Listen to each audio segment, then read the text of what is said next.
ఒక పట్నములో మేఘదత్తుడు మరియు దేవదత్తుడు అనే వ్యాపారవేత్తలు ఉండేవారు. వారిద్దరి మధ్య గట్టి స్నేహము ఉంది. ఆ ఇద్దరు విడివిడిగా వ్యాపారాలు చేస్తూ బాగా ధనమును సంపాదించారు. వారితో పాటు వేరే వారితో కూడా వ్యాపారం చేసేవారు. ఇలా కొన్నేళ్ల తర్వాత తమ గ్రామానికి తిరిగి వెళ్ళాలనుకున్నారు.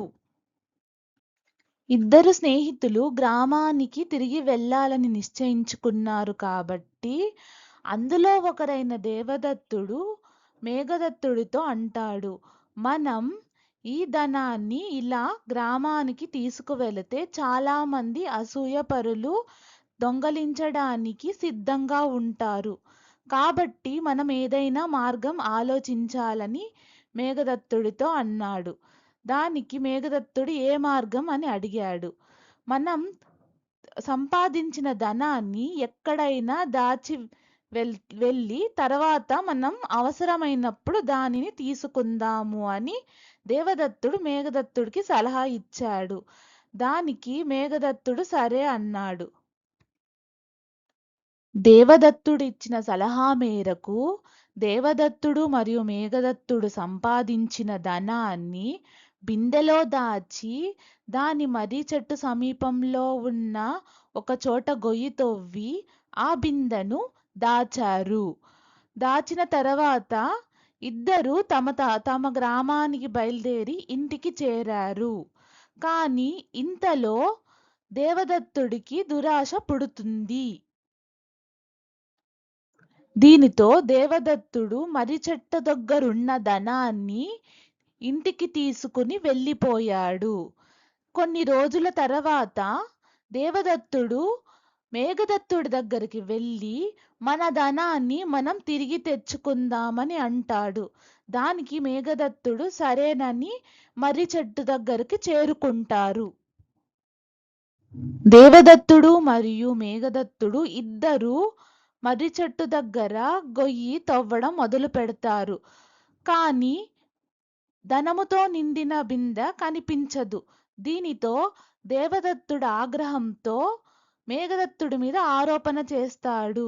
నువ్వే ఈ ధనముతో నిండిన బిందెను దొంగలించి ఉంటావు. నా ధనము నాకు తిరిగివ్వని దేవదత్తుడు మేఘదత్తుడితో అంటాడు.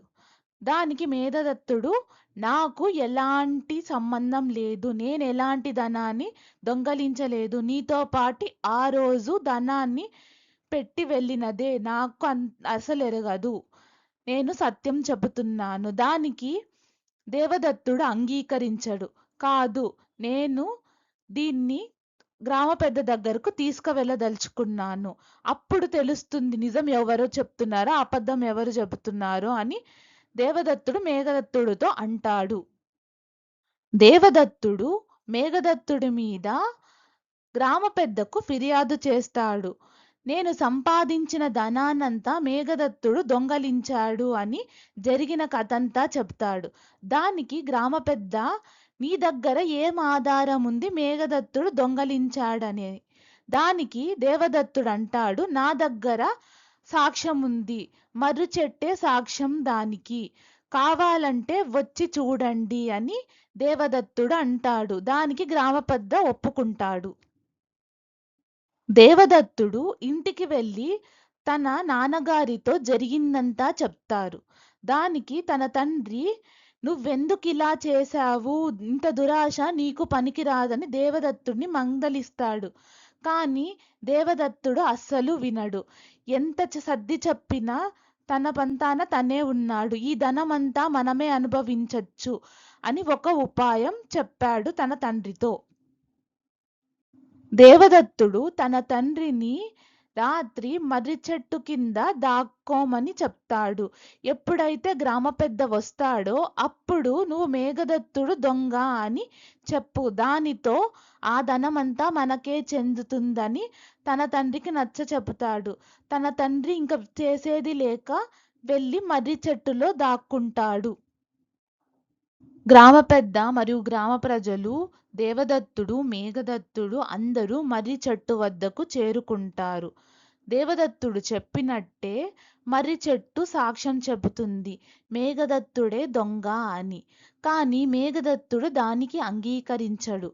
గ్రామ పెద్దతో అంటాడు, ఇందులో ఏదో తికమక ఉంది అంటే దానికి గ్రామ పెద్ద అవును అని అనుమానంతో చెట్టుకు నిప్పు పెట్టమని చెప్తాడు. దానితో దేవదత్తుడి తండ్రి బయటికి వస్తాడు. గ్రామ ప్రజలంతా ఆశ్చర్యపోతాడు. దేవదత్తుడి తండ్రి జరిగిందంతా చెప్తాడు. తన కుమారుడి దురాశ ఇంతటి పని చేసింది అని. దానికి దేవదత్తుడు తప్పు తెలుసుకుని ప్రాయశ్చిత్తం చేసుకుంటానని మాట ఇచ్చాడు.